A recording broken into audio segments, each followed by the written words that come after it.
You gotta save our library from grabbing hands to corporate plans, the Bixby of the community. You gotta save our library. Our demand is that they reopen the library in its original purpose-made building. Free a ticket to get a little sunshine. Over lockdown, community venues across Glasgow closed their doors. Financial losses mean that for many, the future is still uncertain. The library's been closed since the start of the COVID regulations way back in the spring of 2020. So that's now, 17 months. I've been a user of Whiteinch Library for more than 30 years. When you have mobility difficulties, you need something to make you get out of the house, to go beyond that difficulty. And coming to the library is one of those things.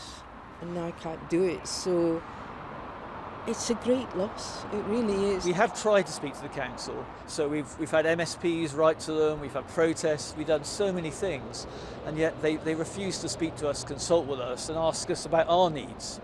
I love it because it's in the heart of the community, and I feel it's a place that anybody can come to at any time.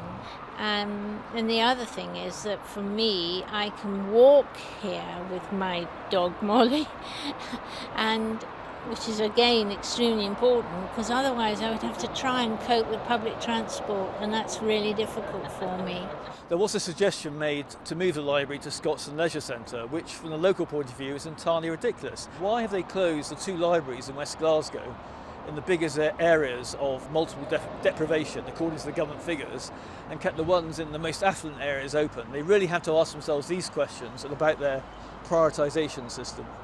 This is an area that used to have facilities that have gradually over time been taken away, and the library is one of the last things we have left in this area, and if that goes, well, what next? We don't want that building to fall to pieces, as has the Borough Hall across the road. We live on this street, we don't want to see the area around about us crumbling. In Easterhouse, local organisations decided to take matters into their own hands to save the Stepford Football Centre.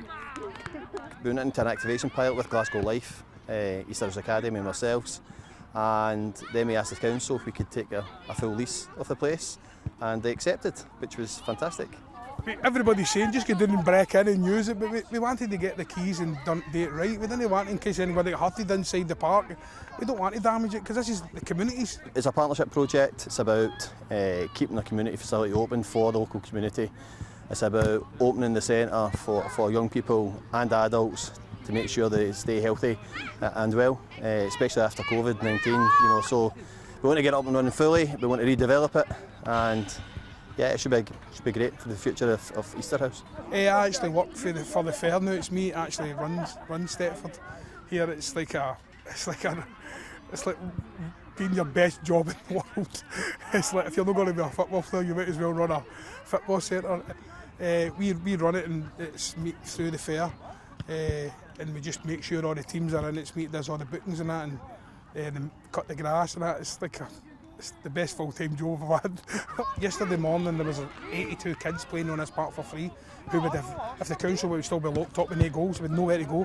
We're close to 170 kids now, and they've got a home to go to every week. We know this is our base, Stepford is our home, you know what I mean? And with the plans I've got for the area, this will be the #1 venue, I think, for football. Now, nothing will keep these kids away. Well, I think I'd be sneaking under the fence to come in, but yeah, that's all I'll be doing. I've been doing cuts, and I've been doing scores, and I've been tackling. I've been here for it started, and I like it because it's fun and that. You get a lot of fitness in this, and it helps people that's no playing for football teams can just come in free and that. We like seeing our friends because we like playing football with them, and that's the way to grow up and be a good football player. Football changes everybody. It makes you into who you are, makes you bigger, stronger, a better person. If we wouldn't have got this open through the community activation pilot through the fair, we wouldn't have had a team. The team would have had to finish because there's nowhere to go.